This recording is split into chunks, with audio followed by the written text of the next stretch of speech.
Bagaimana sih konsep beragama Islam yang baik dan benar, ya, supaya kita bisa mengerti dan menjalankan kemana sih, apa sih, dan mau bagaimana sih, atau kita hanya sekedar hidup begini saja, kemudian kita berlomba-lomba mengumpulkan harta kekayaan, kemudian kita meninggal dan begitu saja, atau bagaimana sih hidup ini?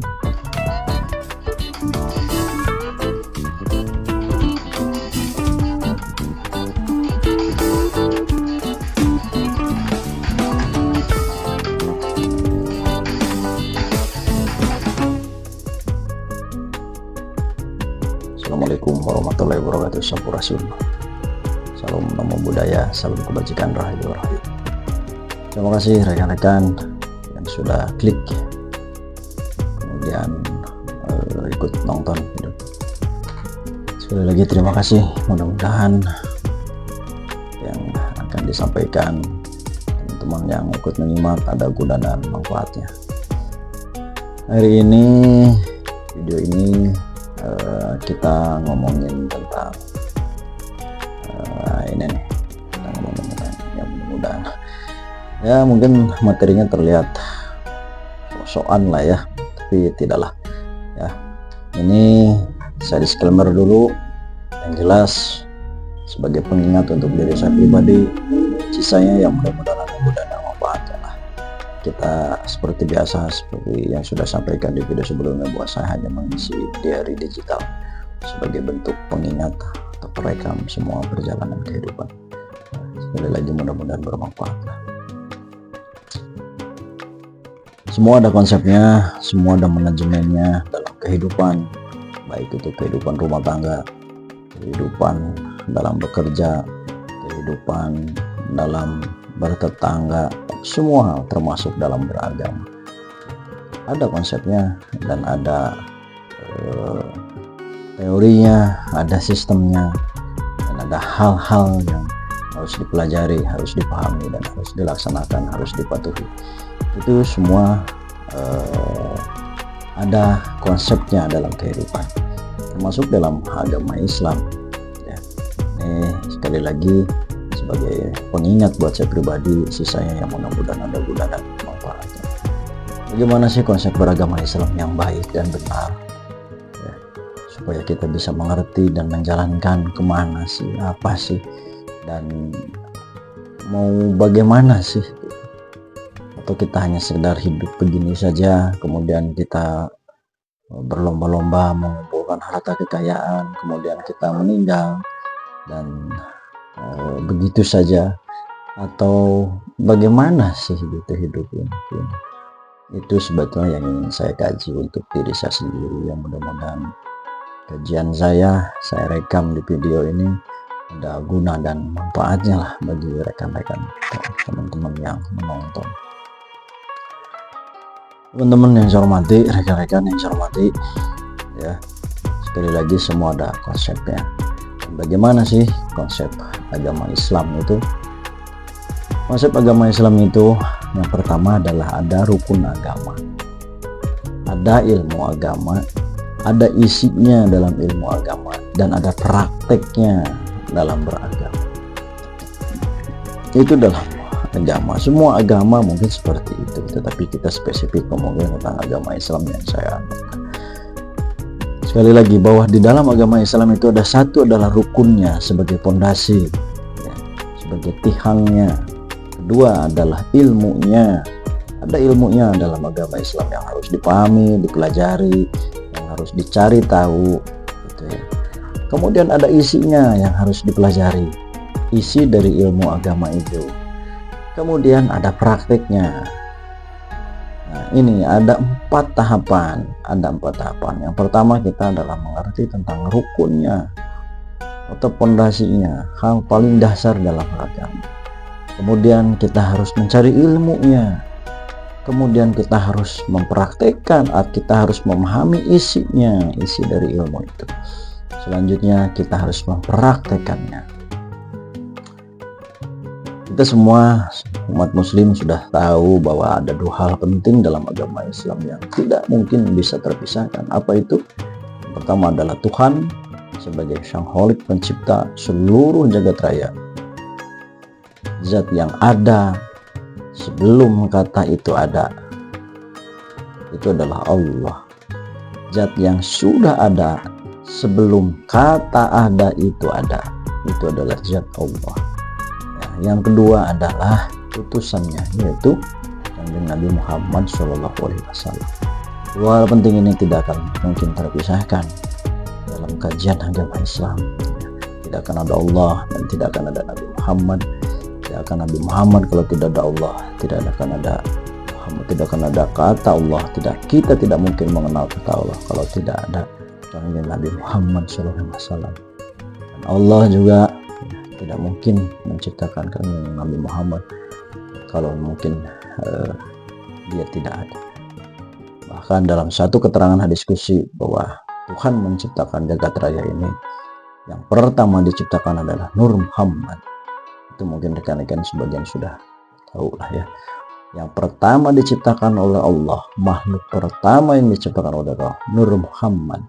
Selanjutnya dia menciptakan jagat raya dari Nur Muhammad tersebut. Ada yang mengkaji mulai dari dengan cahaya, kemudian ada 4 unsur, 4 cahaya, kemudian berubah jadi 4 unsur, tanah, api, air, angin. Selanjutnya kemudian terjadilah Big Bang dan terjadilah jagat raya ini. Dan bayangkan jagat raya ini adalah beribu-ribu galaksi, satu galaksi beribu-ribu planet, dan kita hanya dalam satu galaksi, yaitu galaksi Bima Sakti. Dalam galaksi Bima Sakti ada struktur tata surya.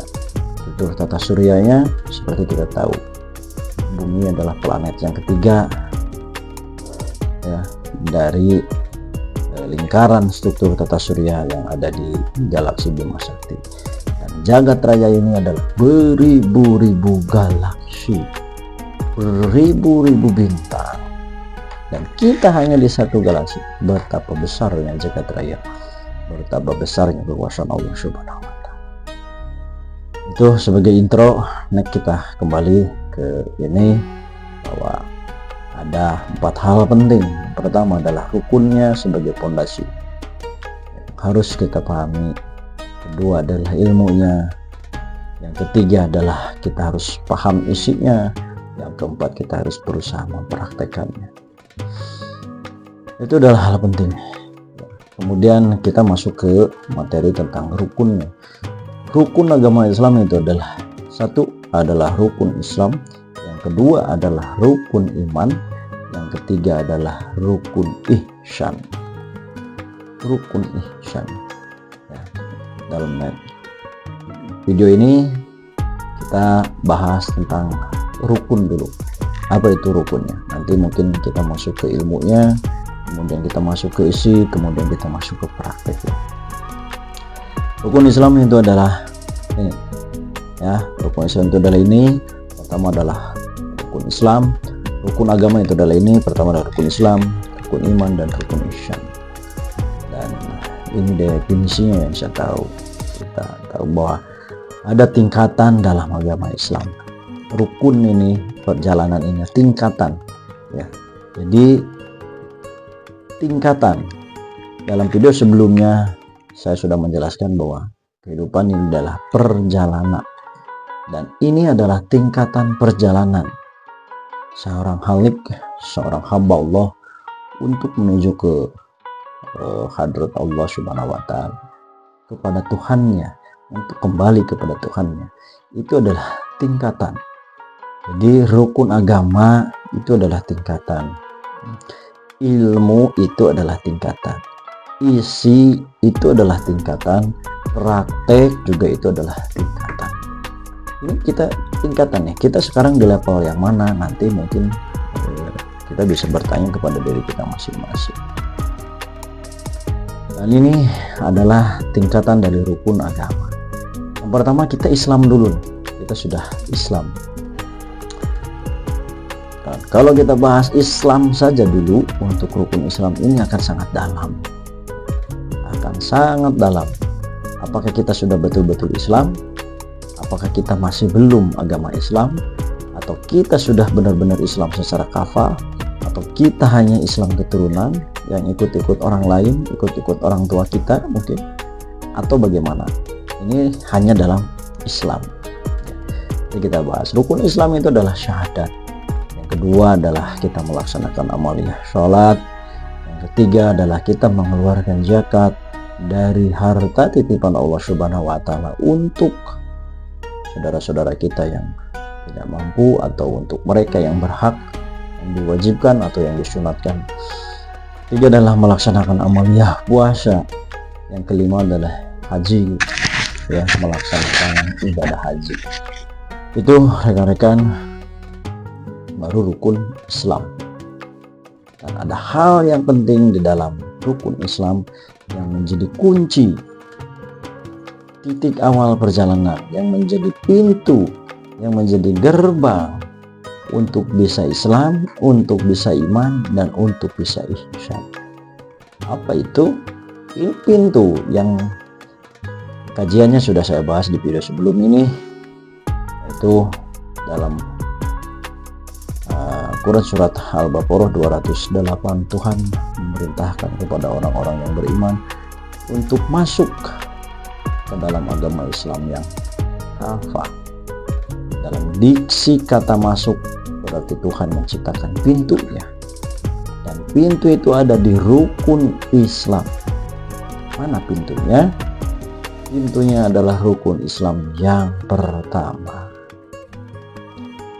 membaca syahadat. Ini adalah pintu yang dimaksud oleh Tuhan Subhanahu wa Ta'ala dalam Quran surat Al-Baqarah 208. Silahkan disimak, silahkan dilihat Al-Quran, kitab Al-Quran surat Al-Baqarah 208, yaitu adalah rukun Islam nomor pertama. Semua bisa membaca syahadat, bahkan mungkin non-muslim pun bisa membaca syahadat. Kita punya teman yang non-muslim pasti bisa membaca syahadat, hanya mengucapkan kalimat syahadat. Bahkan burung beo pun bisa mengucapkan syahadat. Anak-anak SD, anak-anak kecil, dari mulai anak SD semua sampai ke kakek-kakek bisa mengucapkan syahadat.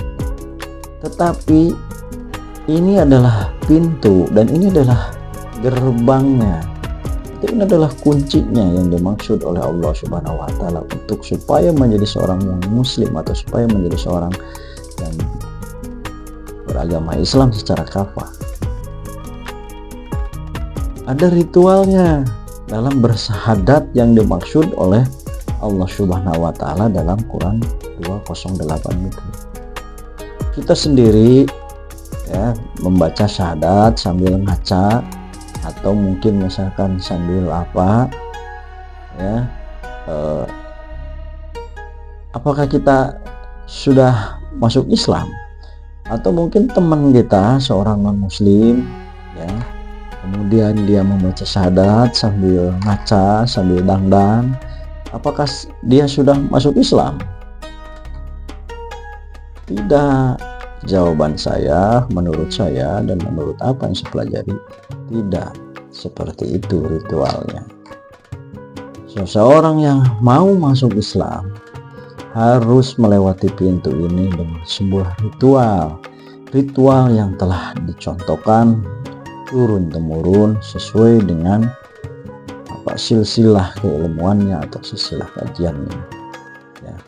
Membaca syahadat yang dimaksud dalam rukun Islam nomor pertama ini harus sesuai dengan tuntunan Rasulullah. Tidak bisa sembarangan orang membaca syahadat kemudian dinyatakan masuk Islam. Ada teman kita non muslim, kemudian dia dituntun membaca syahadat oleh orang yang dalam tanda kutip suka minum, mabok, ya, suka bermain judi, suka bermain perempuan. Apakah sah dia menjadi seorang muslim? Tentu tidak. Jadi ada ritual ini, ritual dalam rukun Islam yang pertama yang menjadi sebuah pintu yang dimaksud oleh Allah dalam Quran 208. Ya, bagaimana ritual yang baik dan benar untuk rukun Islam nomor 1 ini? Dia harus dituntun oleh seorang wali Allah yang soleh, yang berakhlak mulia, yang bersilsilah dan bersanad keilmuannya, yang telah ditunjuk dan dipilih Allah menjadi seorang yang orang yang alim, orang yang soleh, atau mungkin ya lebih jauhnya dituntun oleh seorang mursyid yang kamil mukamil, mursyid fi hada zaman yang kamil mukamil. Dan saya percaya bahwa setiap 100 tahun itu adalah ada seorang mursyid, ada seorang wali Allah, seorang wali kutub di zamannya, dan itu lebih baik ya. Dan memang itu harus kita cari gitu, untuk menuntun kita dalam ritual agama Islam atau ritual rukun Islam yang pertama. Sekali lagi contohnya, bahwa kita punya teman non muslim, kemudian dia dituntun dalam tanda kutip oleh membaca syahadat oleh kita yang suka minum, suka main judi, yang kasar, yang dalam tanda kutip bukan seorang yang alim, tentu dia tidak akan sah menjadi seorang muslim. Harus dituntun membaca syahadat, 2 kalimat syahadat ini oleh seorang mursyid yang kamil mukamil, mursyid fi hada zaman yang pasti ada tiap 100 tahun. Di mana itu pasti ada, silahkan dicari, setidaknya oleh mereka yang sudah ditunjuk oleh Allah, yang sudah terpercaya keimanannya, keislamannya, kearifannya, ketakwaannya kepada Allah, yang sudah termasyhur dan terbukti di kalangan masyarakat. Itu minimal oleh misalkan Imam Masjid yang betul-betul seorang yang soleh dan seorang yang alim. Itu baru membaca syahadat itu menjadi syah dan menyatakan kita menjadi seorang muslim yang kafah, yang sesungguhnya. Pertanyaannya, apakah kita ini yang mengaku muslim ini sudah melakukan ritual itu, atau kita hanya Islam keturunan yang turut munding kalau dalam bahasa Sunda ya, atau kita sudah melakukan itu atau belum. Dan ini adalah wajib, ingat, ini adalah wajib.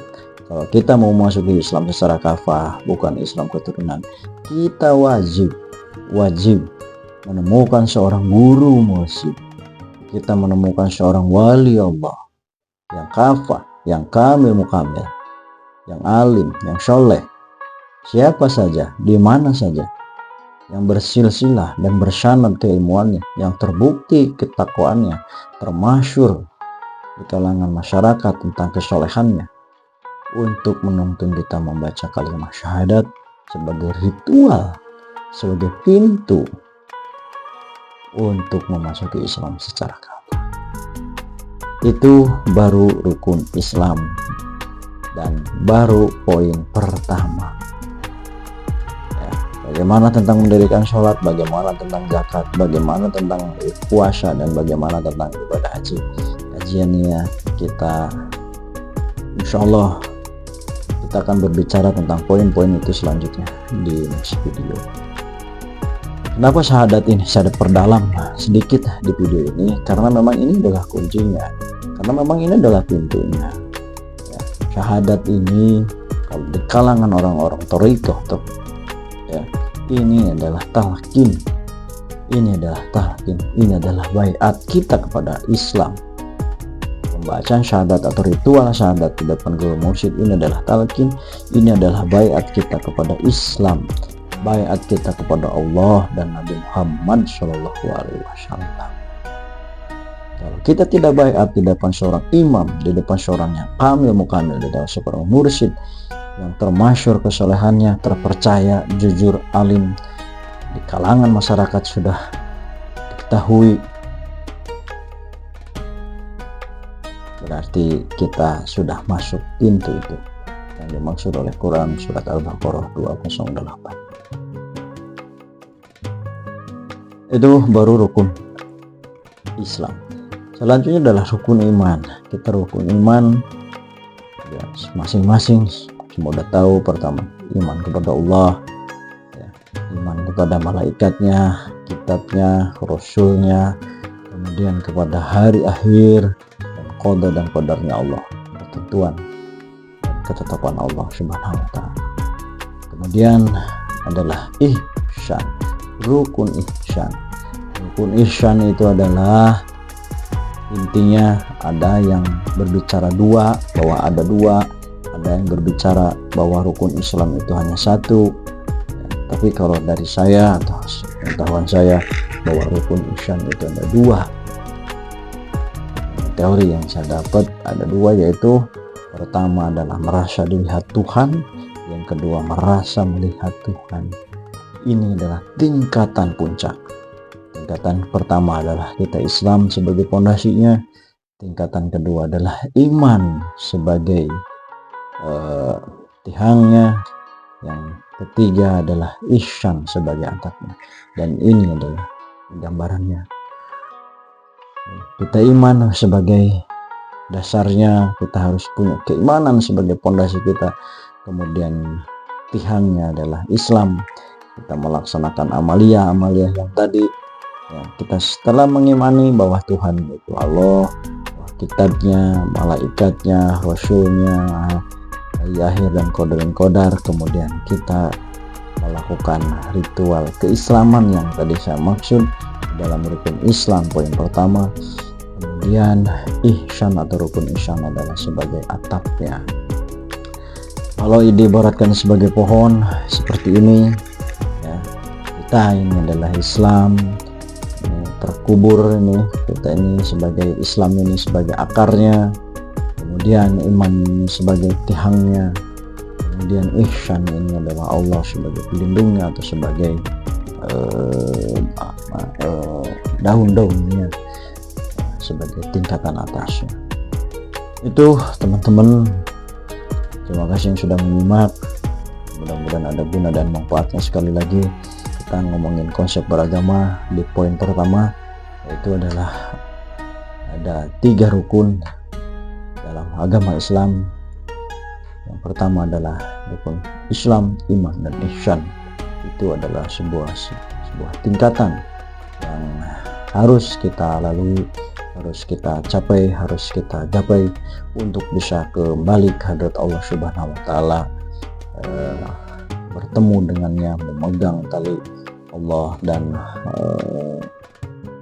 mendapatkan surga Allah Subhanahu wa taala yang telah dijanjikan. Demikian, mudah-mudahan ada guna dan manfaatnya. Silahkan disimak baik-baik. Ini adalah teori dari saya ya. Saya bukan ustadz, bukan ulama, bukan kiai, dan saya disclaimer sekali lagi bahwa ini sebagai pengingat, merekam jejak perjalanan kehidupan bagi saya, dan mudah-mudahan kalau ada yang nonton berguna dan bermanfaat bagi yang menonton. Terima kasih rekan-rekan. Selamat malam. Sampurasun. Assalamualaikum warahmatullahi wabarakatuh.